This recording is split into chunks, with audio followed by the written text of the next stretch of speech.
दोस्तों नमस्कार। हम फिर हाजिर हैं एक नई कक्षा के साथ, जहां पर हमने कंटेंट को छोड़ा था उसके आगे की क्लास के लिए। आप सभी अगर पूर्व कक्षाओं का अध्ययन किए होंगे तो हम पढ़ रहे थे भारत का भौतिक स्वरूप।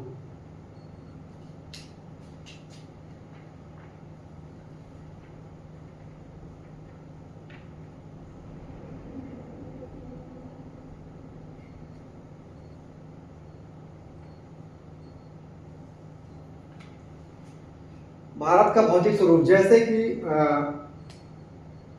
शासन की सरलता के लिए सरकारें राज्यों की, जिला की, ब्लॉक की, तहसील की संकल्पना करती है, ऐसे प्रकृति ने भी कुछ विधान किए हैं और धरातली विषमताओं के द्वारा एक तरह का विभाजन किया है। तो जो भारत का भौतिक स्वरूप है, पिछली कक्षा में हमने इसका अध्ययन कर लिया था कि जो भारत है वो किन किन प्राकृतिक प्रदेशों में विभक्त है, जिसमें से पहला उत्तर का पर्वतीय मैदान, दूसरा थार का मरुस्थल, तीसरा उत्तर भारत का विशाल मैदान, चौथा दक्षिण भारत का पठार और पांचवा तटीय मैदान। तो हम सभी प्रदेशों पर बारी बारी से चर्चा करेंगे, जिसमें से सबसे पहला जो प्रदेश है उसको समझते हैं।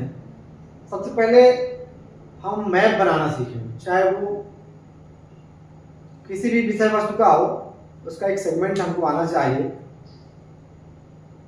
अगर हम चीज़ों को विजुअलाइज कर लेते हैं, समझ लेते हैं, तो हम स्वयं भी हम अच्छे समझदार हो जाएंगे और दूसरों को भी बहुत आसानी से समझा पाएंगे।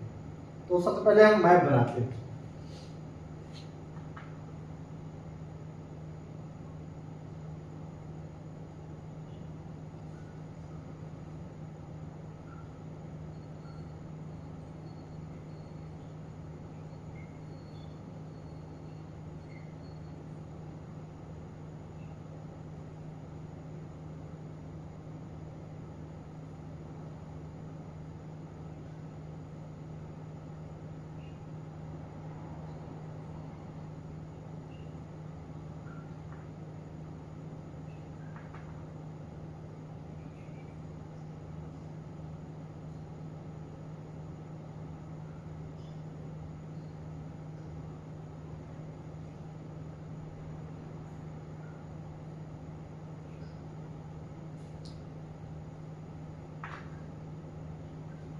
इस प्रकार से इंडिया का मैप है।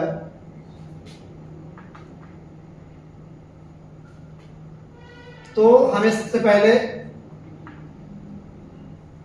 उत्तर का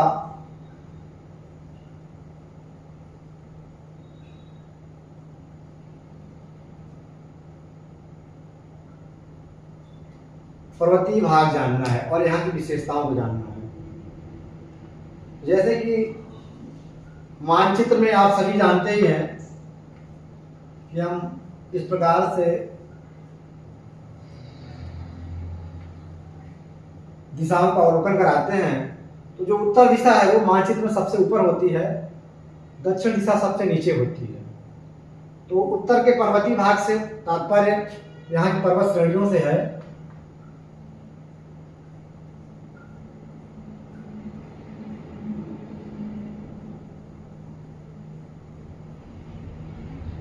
इस प्रकार से मैप में, मानचित्र में आप समझ पा रहे होंगे, जो उत्तर भारत है वो खासकर हमारा जम्मू कश्मीर, लद्दाख, लेह, उत्तरांचल, हिमाचल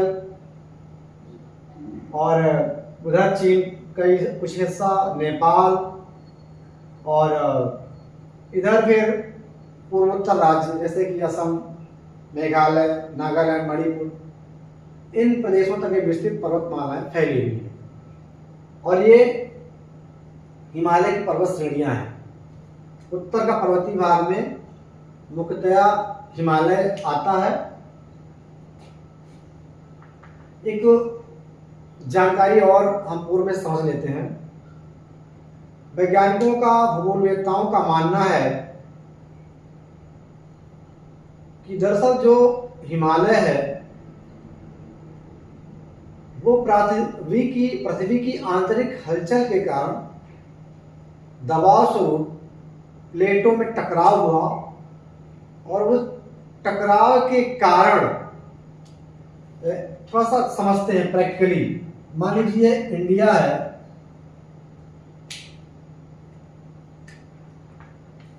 यहां पे इंडियन प्लेटें हैं और आप जानते ही हैं कि हमारे ऊपर रूस चीन जैसे देश हैं।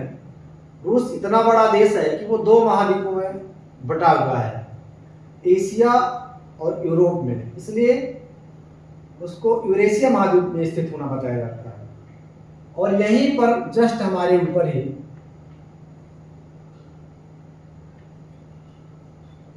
यूरेशियन प्लेट है, अर्थात जो हमारा उत्तर का ये हिस्सा है,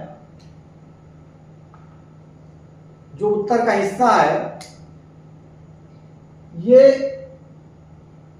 एक तरह से प्लेटों का वहां पे जुड़ाव होता है। यहां पे इंडियन प्लेट है और जस्ट उसी से लगी हुई यूरेशियन प्लेट है। क्योंकि भूगर्भिक संरचनाओं के कारण पृथ्वी में लगातार आंतरिक हलचलें होती रहती हैं।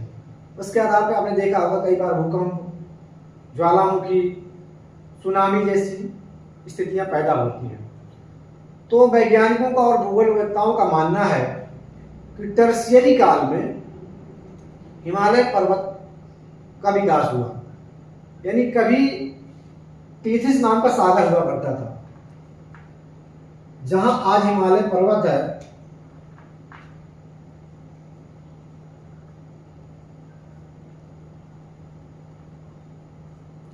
जहां आज हिमालय पर्वत है वहां पर टीथिस नाम का सागर था। यहां पे अब हुआ क्या कि इंडियन प्लेट और यूरेशियन प्लेट आंतरिक हलचल के कारण आपस में टकरा गई और टकराने के परिणाम स्वरूप जो टीथिस सागर में मलबा था वो दबाव से ऊपर उठ गया।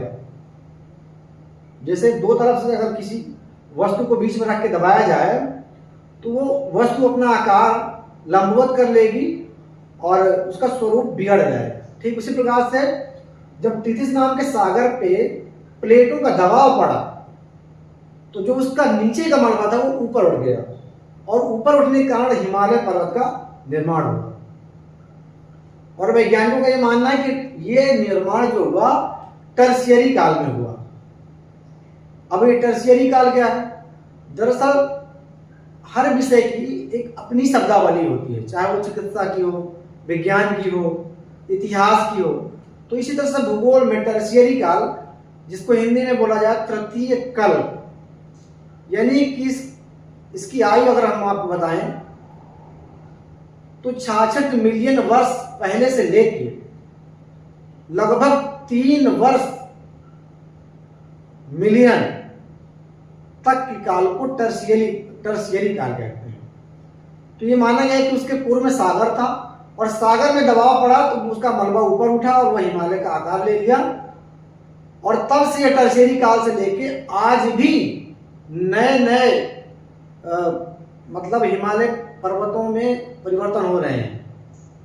और वैज्ञानिकों का यह भी मानना है अभी भी हिमालय बन रहा है, क्योंकि पृथ्वी में जो आंतरिक हलचल है, आंतरिक गतिविधियां हैं, वो कभी बंद नहीं होती। ना पृथ्वी में बंद होती है, ना अंतरिक्ष में बंद होती हैं और ना आपके हमारे साथ बंद होती हैं। परिस्थितियां हमेशा बदलती रहती हैं और निरंतर चलती रहती हैं। व्यक्ति का और परिस्थितियों का ठहर जाना माने सुसंगठित नहीं है। ये टर्शियरी काल में ये स्थिति उत्पन्न हुई और इसके आधार पर जो उत्तर का पर्वतीय भाग है इससे हिमालय पर्वत का निर्माण हुआ। अब आकृति के आधार पर हिमालय पर्वत के बीच 4 श्रेणियां या प्रकार हैं। वो कौन कौन से जान लेते हैं?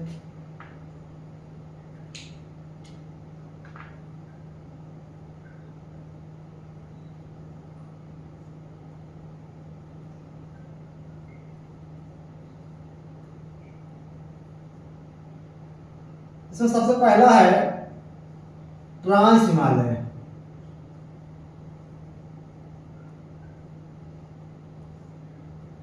जिसको महान हिमालय भी बोलते हैं।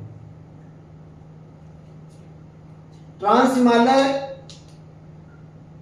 जिसको हम आप हिमालय समझते हैं, आमतौर पे किसी व्यक्ति के दिमाग में अगर हम हिमालय बोलते हैं तो वह हिमालय पर्वत उसके मन में आता है कि कोई एक पर्वत है, उसकी एक चोटी होगी। लेकिन नहीं, हिमालय विस्तृत भूभाग में फैला हुआ है, लगभग भारत के 10% भूभाग पर है। और यह जम्मू कश्मीर, लद्दाख, हिमाचल, उत्तरांचल और उधर चीन नेपाल में भी फैला हुआ है, और फिर भारत के पूर्वोत्तर राज्यों तक इसकी श्रेणियां पाई जाती हैं। तो जो ट्रांस हिमालय है, इससे तात्पर्य है कि हिमालय जो मेन हिमालय जिसको हम मानते हैं, उससे पहले की संरचना है। यानी हिमालय पर्वत के बनने की संकल्पना से पहले इसका निर्माण हुआ। और ये कैसे वैज्ञानिकों ने पता लगाया? क्योंकि किसी की आयु को जानना होता है तो C14 कार्बन पद्धति के आधार पर हम उसकी आयु गणना करते हैं। दूसरा, वलय की तीव्रता के आधार पर, जैसे कहीं भी खाली जमीन पड़ी होती है तो जितना समय वो पुरानी होती है उतने ही उसमें वलय या परतें बनती चली जाती है, और जितनी नई जमीन होगी वो उतना ही कम वलय वाली होगी। तो वलय की तीव्रता और 14 कार्बन की आयु गणना के आधार पर ट्रांस हिमालय हिमालय से भी पुराना है, हिमालय से भी पुराना है। अभी इस पर चर्चा करेंगे। नंबर 2,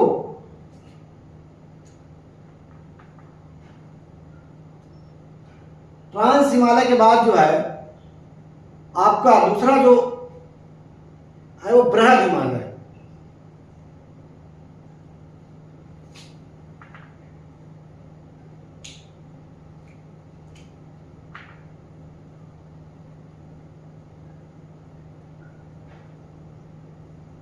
इसी को हिमाद्री भी बोलते हैं।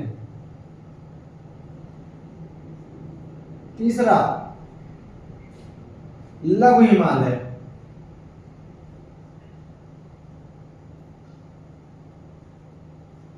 या मध्य हिमालय भी बोलते हैं।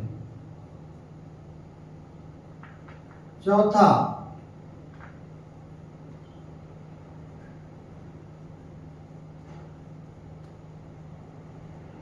वाह हिमालय या शिवालिक के नाम से भी इसको जानते हैं। तो जैसा कि हिमालय से पूर्व की संरचना ट्रांस हिमालय, तो इसकी 4 श्रेणियां हैं।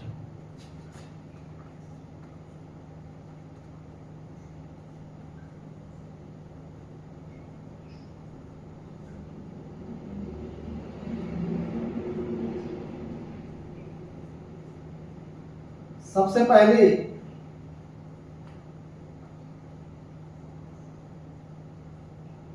कराकोरम,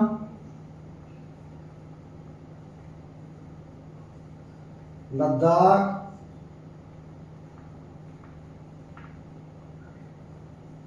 जास्कर,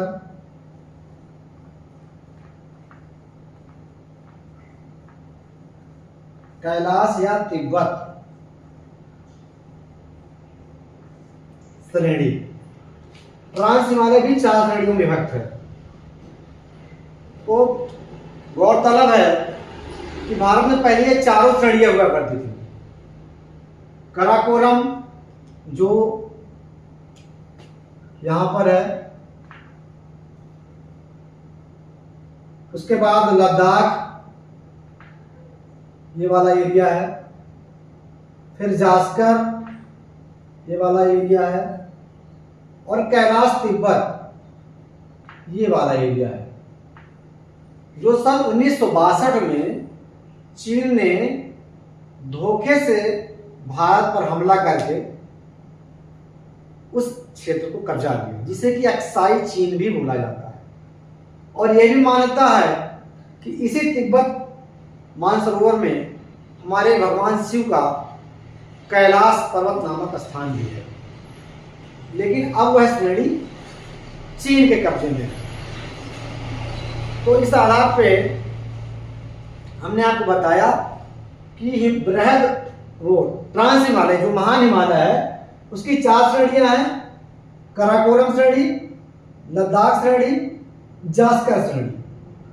आमतौर पे ये जम्मू कश्मीर एरिया में आती थी, लेकिन इधर चूंकि 2019 में भारत सरकार ने इस स्टेट को यूनियन टेरिटरी घोषित करके इसको 2 भाग में बांट दिया, जिसमें लद्दाख और जम्मू कश्मीर हो गया। तो इस लद्दाख और जम्मू कश्मीर के एरिया में ये 3 श्रेणियां आती हैं: काराकोरम, लद्दाख और जास्कर। और चौथी श्रेणी आती है जो इस समय चीन में है। चौथी श्रेणी जो आती है इस समय चीन में है। और जो काराकोरम श्रेणी है जो सबसे उत्तर पर्वतीय माला है, यहीं पर हमारी सबसे ऊंची चोटी K2 गाडविन है। जो भारत की सबसे ऊंची चोटी है K2 गाडविन, वो कहां पाई जाती है? काराकोरम श्रेणी में। और इसको क्या बोला जाता है? इस काराकोरम श्रेणी को उच्च एशिया की रीढ़ कहते हैं। क्या कहते हैं? उच्च एशिया की रीढ़।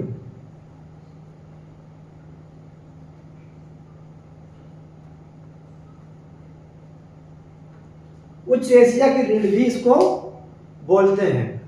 और अपने भारत की जो सबसे ऊंची चोटी है वो किस पर्वतमाला में है? तो काराकोरम पर्वतमाला में है। और किसके अंतर्गत आती है? तो ट्रांस हिमालय के अंतर्गत आती है, यानी ये हिमालय के अंतर्गत नहीं आती। कई बार परीक्षाओं में ये बात पूछी जाती है, इंटरव्यू में भी पूछा जा सकता है, क्योंकि आमतौर पर हम हिमालय ही मान चलते हैं, लेकिन ये हिमालय से पहले की संरचना है। ये जो पर्वतमाला है वो हिमालय के बनने के पूर्व बन गई थी। और ये कैसे निश्चित है, ये हमने आपको पहले ही बता दिया है कि ये हम कार्बन 14 और वलय की तीव्रता के आधार पर लगाते हैं। अब आते हैं हम बृहद हिमालय पर। जो बृहद हिमालय का भाग है वो चीन और नेपाल के कब्जे में है प्रमुखतया से।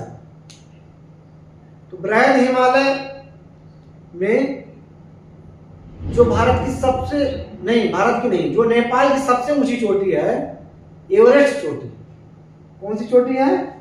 एवरेस्ट चोटी।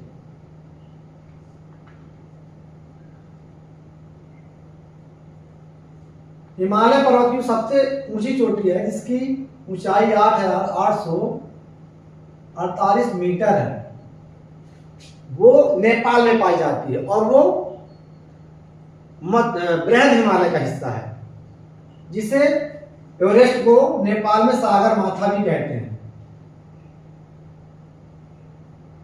सागर माथा भी कहते हैं।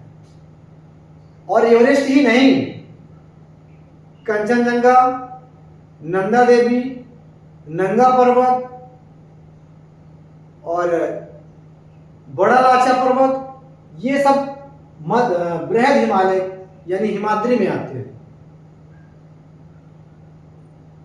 अब आगे पढ़ते हैं लघु हिमालय। जो लघु हिमालय का एरिया है वो अपने उत्तराखंड के आसपास आता है, जिसमें पीर पंजाल श्रेणी, महाभारत श्रेणी, धौलाधर श्रेणी, सबरी श्रेणी, नाग टिवा श्रेणी आदि पर्वतमालाएं आती हैं। और कुछ हिस्सा इसका जम्मू कश्मीर में और कुछ उत्तराखंड में। तो यहां पर जो घास के मैदान है वो कश्मीर में मर्ग नाम से जाने जाते हैं, जैसे गुलमर्ग, सोनमर्ग। और उत्तराखंड में बुग्याल या पयार के नाम से जाना जाता है ना। तो लघु हिमालय के अंतर्गत कौन कौन सी श्रेणियां आती हैं?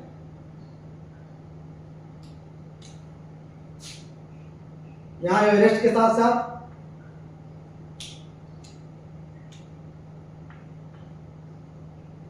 कंचनजंगा, नंदा देवी, और ये सभी एवरेस्ट के समकक्ष हैं। कंचनजंगा, नंदा देवी, टीवा पर्वतमालाएं, नंगा पर्वत, और लघु हिमालय में कुछ जम्मू कश्मीर का एरियाज और कुछ उत्तराखंड के एरियाज की पर्वत श्रेणियां आती हैं, और इसमें काफी घास के मैदान पाए जाते हैं। अपेक्षाकृत हिमालय पर्वत से कम ऊंचाई वाली चोटियां यहाँ पर पाई जाती हैं, और इसमें महाभारत, पीर पंजाल, सबरी पर्वतमाला, इस तरह की पर्वत श्रेणियां पाई जाती हैं।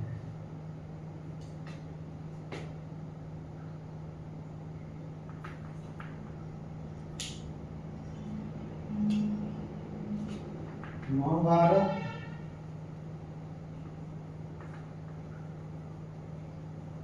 पीर पंजाल,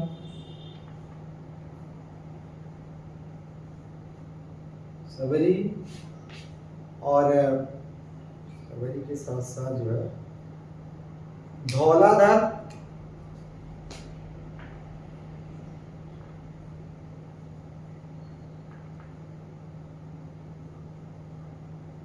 नागटीवा, ये पर्वत श्रेणियां पाई जाती हैं, और इनके जो घास के मैदान हैं वो कश्मीर में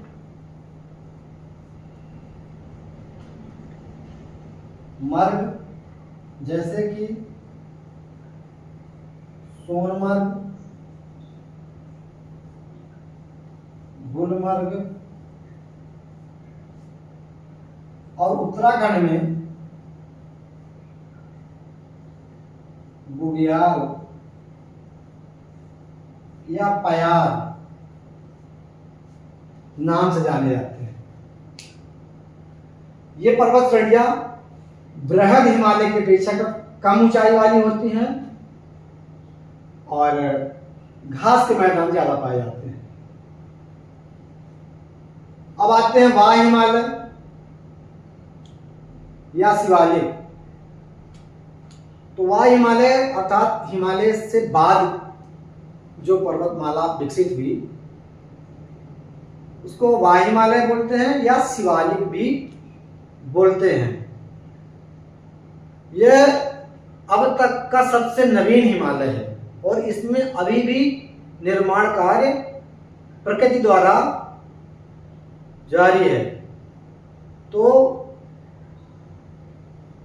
इसमें जो मसूरी है, नैनीताल है, कुल्लू मनाली है, दार्जिलिंग है, यहाँ की जो पहाड़ियां हैं वो वाह हिमालय या शिवालिक के अंतर्गत आती हैं, और